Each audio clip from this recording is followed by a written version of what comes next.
where it's at right now and what things need to be done in the future?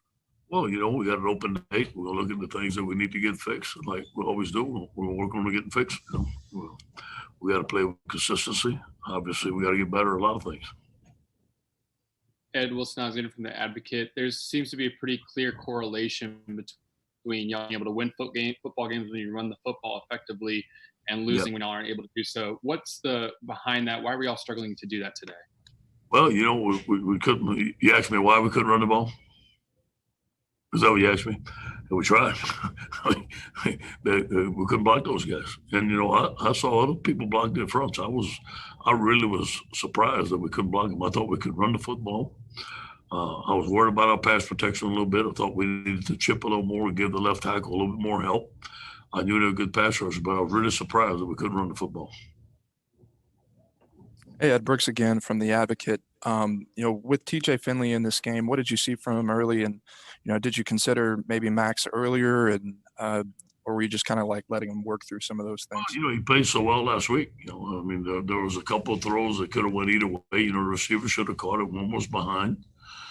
And then I know when they make a turnover, I'm not going to pull them out right away. I mean, you can't keep on pulling quarterbacks in and out like that. So we had to give him enough time to see what he can do. And then when we finally made the decision to put Max in, we just thought that we had to go in a different direction. Hey, and obviously in much of the first half, the defense was actually getting some stops. It was a low-scoring game. I guess what do you think kind of turned there? What changed? Yeah, I thought we were playing with our cleats in the grass. Bo had a good plan. Our guys were tackling. We were keeping the ball in front of us. We were eliminating explosive plays. Now, we had a couple of busts on the speed sweep. But overall, I thought our tackling was pretty good in the first half. Yeah, Ed, going back to the defense, this is like the third time this year it's given up 500 more yards. It seemed like the first drive of the second half kind of was a killer, along with a 99-yard touchdown. But the first drive seemed to really put y'all behind the eight ball. You talk about that. Yeah, we got to come out stronger. We got to come out stronger, and we got to play for 60 minutes. And we always talk about coming out strong in the second half, and we didn't. And we're going to look at the film. We got out physical up front. Tank basically a good player. We couldn't stop the quarterback. He made some big plays on us. And then we let the ball behind us in the fourth quarter. And those are things that we can't do in defense.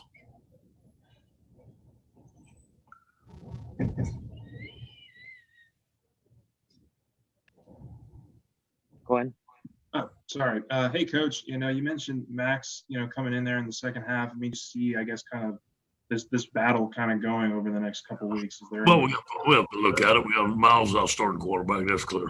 If TJ would have had an outstanding game and beat Auburn and stuff, then we'd have to discuss things. But Myles is definitely our starting quarterback.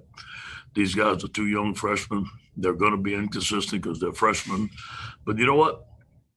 I can't expect them to perform well when we can't block. I mean, those defensive linemen were all over. These guys are running for their lives. You always got to start with protection. So I can't put it on young quarterbacks. We need to do a better job of protection. Ed, you're always very generous about crediting your staff for doing this well or preparing the team well that way. But at this point, is it time to consider some, where your staff is defensively and maybe reassignments or jobs that they're doing, that sort of thing? We evaluate every day. I'm always evaluating, but you got to go through a season and give everybody a chance and look at what we're doing. At the end of the season, we'll evaluate everything. And Ed, after, into this season, I mean, you've got tough games ahead. I mean, do you feel like throughout the end of this second half that this game kind of started to get away from the team? And how do you keep things from unraveling? How do you have that conversation? Do you feel like the effort was there throughout the game? Yeah. We got to look at the tape and see where we went wrong. We got to continue to fix the things we can. We got to be constructive. We got to be positive. And just identify what the problem is and come up with a solution. And we got to keep playing. There's a lot of young players out there. Eric Gilbert played well. There's some young guys that are learning how to play. This is a new team, but you got to learn. You come on the road at SEC, you better be ready to play. And that's my responsibility. Today we didn't start off fast, and Auburn was ready to play. Coach, your defense might have played some of the best football it's played all year in the first quarter early on there. then a pair of turnovers kind of, set Auburn up with a 14-0 lead. Did you get a sense that, maybe emotions might have been a bit deflated after, a pair of scores set up like that from the offense? Sure.